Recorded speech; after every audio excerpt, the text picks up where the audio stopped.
السلام علیکم دوستو ویورز، میں آپ اپنے یوٹیوب چینل پر خوش آمدید کہتا ہوں۔ ویورز، احساس بے نظیر پروگرام کے حوالے سے اہم اپڈیٹ اس ویڈیو میں دی جائے گی۔ اس وقت 7,000 کن لوگوں کو دی جا رہے ہیں اور یہ 7,000 کن لوگوں کو نہیں ملیں گے، اس بارے میں بھی بات کی جائے گی۔ اور ساتھ ہی آپ کو 7,000 کے لیے رجسٹریشن کے حوالے سے بھی بتایا جائے گا کہ کن لوگوں نے رجسٹریشن نہیں کروائی تو وہ کس طرح کروا سکتے ہیں۔ لہٰذا آپ سے گزارش ہے کہ آپ غور سے سنیں تاکہ آپ کو اس معلومات سے فائدہ ہو سکے۔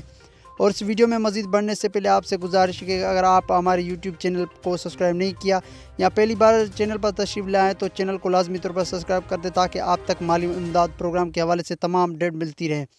ویورز، جن لوگوں کو 7,000 روپے کی قسط نہیں ملی وہ کیا کریں؟ اگر وہ نااہل ہیں جانچ پڑتال میں یا ان کا اکاؤنٹ جو ہے وہ بلاک ہو چکا ہے تو اس بارے میں ہم پہلے بھی بتا چکے ہیں اور اس ویڈیو میں بھی بتایا جائے گا۔ لیکن اس سے پہلے کافی سارے ایسے افراد ہیں جن کی شادی ہو چکی ہے لیکن انہوں نے احساس پروگرام میں رجسٹریشن نہیں کروایا، تو ایسے تمام افراد سے گزارش ہے اگر ان کی اپنی تنخواہ ماہانہ تنخواہ جو ہے وہ 50,000 سے کم ہے تو وہ مستحق ہیں، وہ ضرور کفالت پروگرام میں جو ہے اپنا اندراج کروائیں اور 7,000 کی قسط حاصل کریں۔ اور 7,000 کی آن لائن رجسٹریشن تو نہیں ہو رہی لیکن دفتر کی جانب سے جو رجسٹریشن ہے وہ جاری ہے۔ آپ دفتر میں جا کر میاں بیوی کے شناختی کارڈ اور دونوں ہمراہ جا کر رجسٹریشن کروا سکتے ہیں، جس کے بعد تقریباً 4 مہینے کا ٹائم دیا جاتا ہے اور 4 مہینے کے اندر آپ کو اہل کر دیا جاتا ہے اگر آپ مستحق ہیں تو۔ اور اس کے ساتھ ساتھ کافی سارے ایسے لوگ ہیں جو پہلے رجسٹریشن کروا چکے ہیں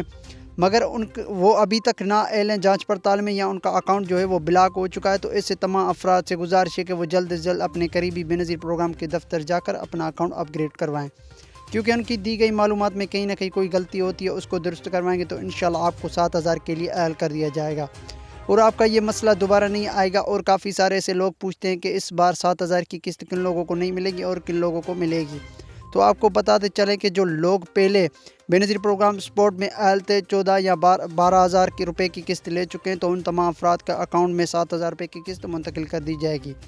لیکن ایسے افراد بھی ہے احساس پروگرام میں اہل تو ہیں لیکن ان کو 7,000 کی قسط ابھی تک ان کے اکاؤنٹ میں نہیں آئی، تو وہ افراد جو فلڈ ریلیف یعنی سیلاب زدگان کے لیے جو پروگرام شروع کیا تھا اس کے تحت 25,000 کی قسط لے چکے ہیں تو ان کو 7,000 کی قسط نہیں ملے گی، پر انشاءاللہ اس کے بعد 7,000 کی دوسری قسط ان کو ضرور ملے گی۔ باقی اس کے علاوہ آپ جانتے ہیں کہ جو نااہل افراد ہیں ان کو 7,000 کی قسط جو ہے وہ نہیں ملے گی جب تک وہ اپنا اکاؤنٹ جو ہے وہ اپ گریڈ نہیں کرواتے۔ تو آپ کمنٹس میں بتائیں کہ آپ کا اسٹیٹس 81 پہ کیا آتا ہے، کیا آپ کو نااہل بتا رہے ہیں یا جانچ پڑتال میں، یا آپ کو بتا رہے ہیں کہ آپ کا ریکارڈ جو ہے وہ 2022 میں موجود نہیں۔ اور یہ بھی بتائیں کہ آپ نے رجسٹریشن کب کروائی تھی۔ اکثر ایسا ہوتا ہے کہ رجسٹریشن کے تقریباً 6 مہینے کے اندر جانچ پڑتال کا مسئلہ حل ہو جاتا ہے اور آپ کی اہلیت کا تعین کر کے اپ گریڈ کر دیا جاتا ہے اور آپ کو اہل یا نااہل قرار کر دیا جاتا ہے۔ تو دوستو، اگر آپ کا کوئی سوال ہے تو کمنٹس میں ضرور بتائیں، مجھے اجازت دیں، میں ملوں گا آپ کو نئی ویڈیو میں، تب تک کے لیے بھائی کو اجازت دیں، خدا حافظ۔